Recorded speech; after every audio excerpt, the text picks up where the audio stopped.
Арыс қаласына қарасты қоқыс полигонының бүгінгі көрінісі бұл. Арнайы қоршаулары қирап, қараусыз қалған қоқыс полигонында бейберекетсіз шашылған қоқыстар мен тұрмыстық қалдықтар, тіпті малдың өлекселері де осында тасталған. Бұл тек экология ғана емес, адам денсаулығына қауіп төндіретін індет ошағына айналуы бек мүмкін. Қала тұрғынның айтуынша қоқыс полигондағы өрт үйреншікті жағдайға айналыпты. Қоқыс жиі тұтанып, айналаны көк түтін басқан сәтте тыныс алу тіпті қиындай түседі дейді. Енді мына айтайын деген мына біз Мөлтек ауданы стадион дейді, мына қыр бар, мусордың бәрі ошаққа өтеді машинамен. КамАЗбен өтеді, ана дәу машиналар бар атығандай, сол қытайский машиналар өтеді.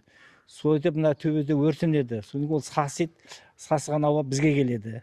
Осы жерден қырдан. Жалпы осы мәселе бойынша әкімдікке барып бір айттыңыздар ма, осы мәселені көтеріп? Әкімдікке барғанда, әкімдікте болған, ол әкімдер келіп, осында менде балам істеген әкімдер, олар келіп, сол қырға шығып, мусорларды неғып, Ордабасының жері ар жағында, қырда.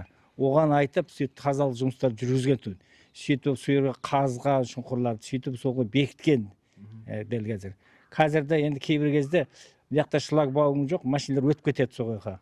Сөйтіп соғар төгеді мусорлардың бәрі. Сол жазда бізге сасып келеді енді. Шыбын шіркей болады дегендей. Нақты көтерген мәселе нақты шешімін тапқан жоқ қой. Тапқан жоқ. Аталған мәселе бойынша Арыс қаласы әкімнің орынбасары Алмас Сұлтановқа сұрау салдық. Оны біз анықтайық. Мен өзім барайын. Осы ертең менің ол жақта іс-шарам бар. Монтайтас ауылдық округінде. Содан мен кішкене 2 сағат 3 сағат алдын барайын. Өзім аралап көрейін. Осылай деген әкім орынбасарының кейінірек есіне түсті ме? Әйтеуір қоқыс полигонына қаржы қаралған, бірақ жұмыс аяқсыз қалған болуы мүмкін. Бірақ нақтысын білмеймін деп айды аспанға бірақ шығарды. Мен қазір кішкене есімнен шығып тұр. По-моему, шатаспасам бір қаржы қойылып, жұмыстар жүргізілген. Может, аяқталмай қалды ма, соны мен точно айта алмаймын.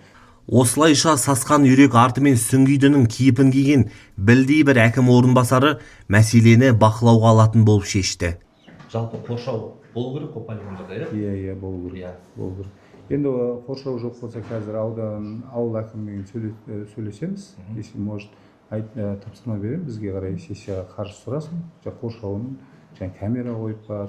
Әу баста бюджеттен миллиондаған қаржы қаралып салынған қоқыс алаңына әкімдіктегілер полигонды ретке келтіру үшін тағы да мемлекет қаржысына көз тіккен сыңайлы. Сөйтіп қайта ақша бөлінген қоқыс алаңы баяғы жартас сол жартастың кейпін кимесе игі.